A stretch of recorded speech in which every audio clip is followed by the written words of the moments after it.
Class 6 chapter 11 एक पत्र पुत्र के नाम। तो इस कहानी का जो शीर्षक है एक पत्र पुत्र के नाम। तो पत्र मतलब यहाँ पे लेटर, ठीक है। तो एक पुत्र मतलब बेटा, यहाँ पे एक पत्र पुत्र के नाम पे लिखा गया है। एक चिट्ठी जो है अपने पुत्र को लिख रहा है। तो इस कहानी में स्वयं महात्मा गांधी ने अपने पुत्र को यह पत्र लिखता है और इमेजिन करता है कि कैसे एक पिता से ही मित्र की तरह खुलकर सभी बातें की जा सकती है ना। हम सभी जानते हैं कि अपने माता पिता से सभी कोई अपनी बातें खुलकर बात करते हैं, ठीक है। क्या ईमेल में पत्र जैसी भावना और मधुरता आ सकती है? अपने विचार प्रकट करें। इसी का जो लाइन है यहाँ पे दिया गया है। ईमेल अभी के जो ज़माने में है, ईमेल के द्वारा भी पत्र अपना जो विचार है उसको हम प्रकट करते हैं। जैसे बहुत से अभी व्हाट्सएप हो गया, फेसबुक, मैसेंजर, ईमो, इस सब में भी अपने विचार की भावना पत्र भी हम उसमें दर्शाते हैं। ओके। पत्र लेखन विधा में परंपरागत करना, परिवार के प्रति कर्तव्य बोध कराना। तो यहाँ जो पत्र में जो लिख रहा है मोहनदास करमचंद गांधी, वह परिवार के प्रति अपने कर्तव्य को बोध कराते हैं। तो आइए हम इस कहानी का जो सारांश है उसे हम देखते हैं, ठीक है। यहाँ मोहनदास करमचंद गांधी बोलते हैं कि प्रिय पुत्र, मुझे प्रतिमास एक पत्र लिखने और एक पत्र प्राप्त करने का अधिकार मिला है। अब मैं पत्र लिखूं किसे? मिस्टर रिज का, मिस्टर पोलक का, और तुम्हारा ख्याल मुझे बारी बारी से आया। लेकिन मैंने तुम्हें लिखना पसंद किया क्योंकि पढ़ने के समय तुम्हारा ही ध्यान मुझे बराबर रहता है। तो हमेशा एक पिता का अपने बेटे का ही हमेशा बराबर ध्यान रहता है, इसलिए महात्मा गांधी उसे अपने पुत्र को लिखता है। जब वह जेल में रहता है, जेल में अपनी सज़ा के अनुसार वह सहयोगी आंदोलन के विरुद्ध, जो अंग्रेज़ों के विरुद्ध आवाज़ उठाया, हम सबों के विरुद्ध उन्होंने आगे आने की कोशिश की, तो उन्हें जेल में भी सज़ा भुगतना पड़ा। तो उसने जब जेल में रहता है तो वह अपने पुत्र को पत्र लिखता है। मेरे बारे में तुम जरा भी चिंता मत करना। क्या कहता है? मुझे जरा भी चिंता मत करना। विशेष कुछ कहने का अधिकार मुझे नहीं है। मैं पूर्ण रूप से शांति में हूँ। मैं बहुत ही अच्छा हूँ। आशा है कि अब अच्छी हो गई होंगी। मुझे मालूम है कि तुम्हारे कुछ पत्र यहाँ आए हैं, पर वे मुझे नहीं दिए गए। फिर भी गवर्नर की उदारता से मुझे मालूम हुआ कि बा का स्वास्थ्य सुधार रहा है। क्या वे फिर से चलने फिरने लगी है? आशा है कि बा और तुम लोग सवेरे दूध के साथ साबूदाना बराबर ले रहे होंगे। तो यह अपनी भावना को दर्शाता है कि जब भी पत्र लिखा जाता है तो सबसे पहले खबर पूछते हैं, कैसे हो? आशा करता हूँ कि आप लोग कैसे हैं, इस प्रकार से कहा जाता है। तो यहाँ पे बा का मतलब है वहाँ पे जो बुआ है, माता जी को कहा जा रहा है कि वे लोग अच्छे ही होंगे। स्वस्थ सुधार रहा है, मतलब स्वस्थ अच्छा ही होगा, ऐसा कुछ कामना करता है महात्मा गांधी। और अब कुछ तुम्हारे विषय में कहना चाहूँगा। तुम कैसे हो? तुम पर जो जिम्मेदारी मैंने डाली है, तुम उसके सर्वथा योग्य हो और उसे आनंद से निभा रहे होंगे, मुझे ऐसी आशा है। और जो वह अपने बेटे को जो जिम्मेदारी दी थी, वह उसे आशा करता है कि आप जो जिम्मेदारी मैंने आपको दिया था उसे आप अच्छी तरह से निभा रहे होंगे, कहता है। मैं यह जानता हूँ कि तुम्हें अपनी शिक्षा के प्रति असंतोष है। यहाँ जेल में मैंने खूब पढ़ा है। इससे मैंने समझा है कि केवल अक्षर ज्ञान ही शिक्षा नहीं, सच्ची शिक्षा तो चरित्र निर्माण और कर्तव्य का बोध है। तो यहाँ पे कहा जाता है कि वह जब जेल में रहता है तो वह बहुत ही सोचता है और अपने बेटे को कहता है कि तुम्हारी शिक्षा के प्रति असंतोष हूँ, मतलब उसका जो कम पढ़ा लिखा था ना, तो केवल अक्षर शिक्षा ही ज्ञान ही शिक्षा नहीं है। तो केवल अक्षर और ज्ञान जानने से ही शिक्षा नहीं है कहा जाता है, वो बात नहीं है। लेकिन सच्ची शिक्षा तो वह है जो चरित्र निर्माण और कर्तव्य का बोध करता है, मतलब जिसका व्यवहार अच्छी होती है ना, उसके ही वही सबसे अच्छी शिक्षा है, अपना कर्तव्य निर्माण, चरित्र निर्माण, ठीक है। यदि यह दृष्टिकोण सही है और मेरे विचार से तो यह बिल्कुल ठीक है, तो तुम सच्ची शिक्षा प्राप्त कर रहे हो। आजकल तुम्हें अपनी बीमार माँ की सेवा का अवसर मिला है, तो अपनी माँ, जो बा मतलब यहाँ पे मम्मी को बताया गया है, जो बा कहा गया ना, तो उसकी मम्मी बीमार थी तो उसकी सेवा कर रहा है। रामदास और देवदास को भी तुम संभाल रहे हो। यदि यह काम तुम अच्छी तरह और आनंद से करते हो तो तुम्हारी आधी शिक्षा तो इसी के द्वारा पूरी हो जाती है। करते हो तो तुम्हारी आधी शिक्षा इसी से पूरी हो जाती। उपनिषदों के समालोचना में नाथुराम ने गांधी जी को मारा था ना, हम सभी जानते हैं। नाथुराम जी ने लिखा है, उसके एक वाक्य का मुझ पर गहरा प्रभाव पड़ा। उन्होंने कहा है कि ब्रह्मचार्य आश्रम जो प्रथम आश्रम है, जो कि ब्रह्मचार्य आश्रम हमने हिस्ट्री में भी पढ़ते हैं ना, ब्रह्मचार्य आश्रम है। ब्रह्मचार्य आश्रम, गृहस्थ आश्रम, वानप्रस्थ आश्रम और संन्यास आश्रम। जो ब्रह्मचार्य में जो आश्रम होता है वह पूजा पाठ करते हैं। ब्राह्मण जो उसमें बहुत ही छुआछूत की भावना रहती है ना, ब्राह्मण लोग रहते हैं, बड़ी जात के लोग रहते हैं, वही है ब्रह्मचार्य आश्रम। ठीक है। संन्यास आश्रम के समान है। संन्यास जो कि अंतिम संन्यास आश्रम जो कि घर द्वार छोड़ के निकल जाते हैं। यह बात बिल्कुल ठीक है। आमोद प्रमोद एक निश्चित अवस्था तक की शोभा देते हैं।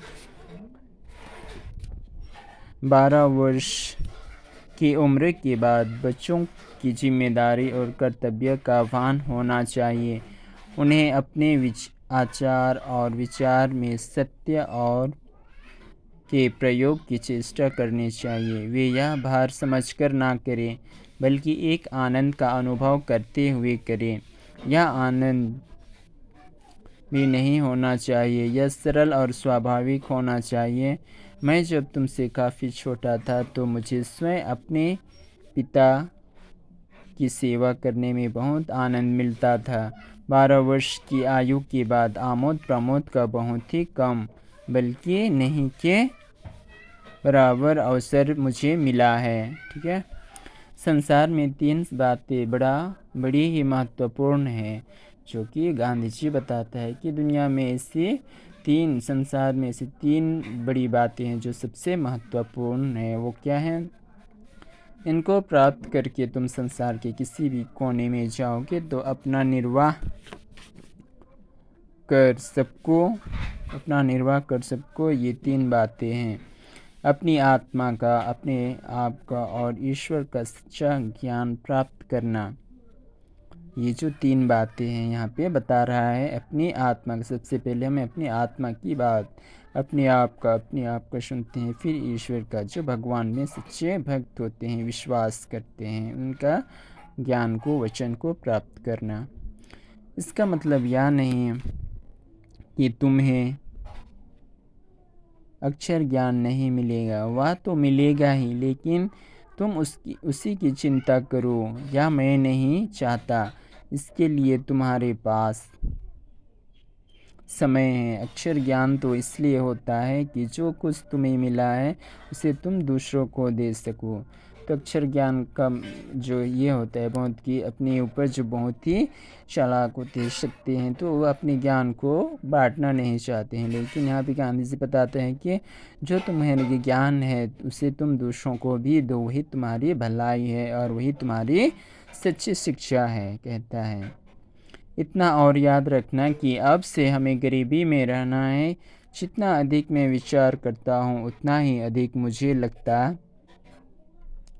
है कि गरीबी में ही सुख है। अमीरी की तुलना में गरीबी अधिक सुखद है। खेत में घास और गड्ढे खोदने में पूरा समय देना, मतलब खेत में घास और गड्ढे खोदने में मतलब वहाँ परिश्रम की बातें कर रहा है। भविष्य में हमें अपना जीवन निर्वाह इसी से करना है। मेरी इच्छा है कि परिवार में तुम एक योग्य किसान बनो, मतलब किसान बनने को कहता है कि तुम परिवार में एक अच्छा किसान बन सकते हो। सभी औजारों को सदा साफ और सुव्यवस्थित भी रखना। अक्षर ज्ञान में गणित और संस्कृत पर पूरा ध्यान देना, मतलब जो भी सब्जेक्ट है ना, जो भी लेटर से ज्ञान का जो बातें हैं उसमें जो सब्जेक्ट गणित और संस्कृत पर ध्यान देने की बातें कह रहा है। भविष्य में संस्कृत तुम्हारे लिए बहुत ही उपयोगी सिद्ध होगी। ये दोनों बड़ी उम्र में सीखना कठिन है। संगीत में भी बराबर रुचि रखना, मतलब संगीत के कार्य में भी ध्यान देते रहना। तुम्हें हिंदी, गुजराती और अंग्रेजी के चुने हुए भजनों एवं कविताओं का संग्रह तैयार करना चाहिए। वर्ष के अंत में तुम्हें अपना यह संग्रह मूल्यवान प्रतीत होगा। तो मतलब हमेशा तुम जो एक ही जो हिंदी जो अंग्रेजी चुने हो उसी की कविता में तुम हमेशा लगे रहना है। ज़रूर एक ना एक दिन उसका फल मिलेगा। काम का ही अधिकता से मनुष्य को घबराना नहीं चाहिए और यह नहीं सोचना चाहिए कि यह कैसा और पहले क्या करूं। शांत चित्त विचारपूर्वक तुमने यदि सभी सद्गुणों को प्राप्त करने की चेष्टा की तो वे तुम्हारे लिए उपयोगी और मूल्यवान प्रमाणित होंगे। तुमसे यह आशा है कि घर के लिए जो भी तुम खर्च करते हो उसका पैसे हिसाब रखते रहो। तो यह सब चीज़ वह बताता है अपने पत्र में कि हमेशा काम करने से भी हमें नहीं घबराना चाहिए। हमेशा अच्छे सद्गुणों को अपने आत्मा में रखो। एक दिन तुम्हें ज़रूर अवश्य इसका अच्छा परिणाम होगा। मुझे यह भी आशा है कि रोज़ शाम को तुम नियम पूर्वक प्रार्थना करते होंगे। और यहाँ पे प्रार्थना भी हमें भगवान के साथ भी हमें जुड़े रहना चाहिए। और प्रार्थना के साथ एक मिनट, प्रार्थना के साथ में वहाँ पे ये करना चाहिए, सद्गुणों तुम खर्च करते हो। मुझे यह भी आशा है कि रोज़ सब प्रार्थना करते रहो। रविवार को ही श्री वेस्ट के यहाँ भी प्रार्थना में होंगे। सूर्योदय से पहले उठकर प्रार्थना करना बहुत ही अच्छा है। प्रार्थना एक निश्चित समय पर ही प्रार्थना करनी चाहिए। यह नियमितता तुम्हें अपने जीवन में आगे चलकर बड़ी सहायक सिद्ध होगी। इस पत्र को पढ़कर अच्छी तरह समझ लेने के बाद उत्तर जितना लंबा हो चाहो लिख सकते हो। अंत में प्रेम सहित समाप्त करता है। तो हमें प्रार्थना के विषय में भी गांधी जी यह बताता है कि हमें समय अनुसार भगवान के साथ भी जुड़े रहना चाहिए। तो वह अपना इतना ही पत्र लिख के वह अंत करता है और कहता है, तुम्हारा पिता मोहनदास। ठीक है। इस कहानी से हमें शिक्षा मिलती है कि हमें अपने माँ बाप के विरुद्ध भी अपने माता पिता का भी आदर करना चाहिए और उसका सही देख रेख भी करनी चाहिए एक अच्छे व्यवहार के साथ में। ठीक है। यहाँ जितने भी वर्ड्स मीनिंग दिया हुआ है उसे आप लोग याद कर लीजिएगा। ओके। और यहाँ पे जितना भी क्वेश्चन आंसर है उसे आप लोग देख के, यहाँ शॉर्ट क्वेश्चन है, यह सब बुक में ही मिलेगा। आप लोग कहानी पढ़ के उसे देख के ढूंढ के लिख सकते हो। ठीक है। और यहाँ पे लास्ट में इधर क्वेश्चन नंबर 3 का प्रश्नों के उत्तर लिखो। मैंने पेज नंबर लिख दिया हूँ, उसे आप लोग देख के, अंडरलाइन किया गया है उसे आप लोग देख के अपने नोट कॉपी में उतार लीजिएगा। ठीक है। इधर भी दिया गया हुआ है, जैसे वाक्य में प्रयोग करो। इधर वाक्य शब्दों को दिया गया, उसे अर्थ समझ के उसे वाक्य में छोटा छोटा सिंपल वाक्य में बनाना है, सेंटेंस। इधर विलोम शब्द लिखो।